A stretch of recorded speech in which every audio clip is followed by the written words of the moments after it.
দা কি লিব? দাদা একটা সিঙ্গাড়া দাও। খাবো নাকি? হুম। আচ্ছা দেই। ठीक है।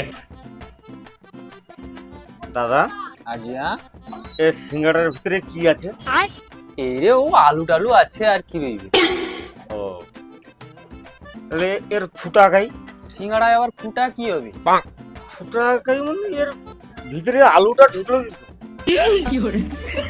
আরে একে আগে দিকি আলু টালু তৈরি করি কি ভাজি কি তারপর তৈরি করি কি দিয়া হয়। ও ও আচ্ছা আচ্ছা সেই তো বুঝলি, কিন্তু এর ফুটা খাই।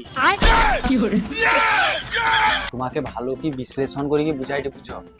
প্রথমে লুচির মতন তৈরি করা হয়, তারপরে আলু মশলা সব দিকি মুড়া হয়, মুড়ি কি গরম তেলে ছাঁকা হয়, দিনে সিঙ্গাড়া তৈরি হয়, দিনে তোমাকে দিয়ে আইলা।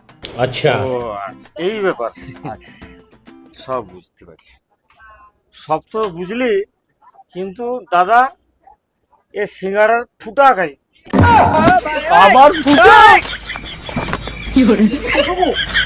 দাদা একটু জল দাও, জল দাও। ও দাদা আমি গুটি সব তো বুঝলি, কিন্তু এর ফুটা খাই। খালি সিঙ্গাড়ার ফুটা খাই এই যে তো এবারে ফুটা খুঁজে পাইছ?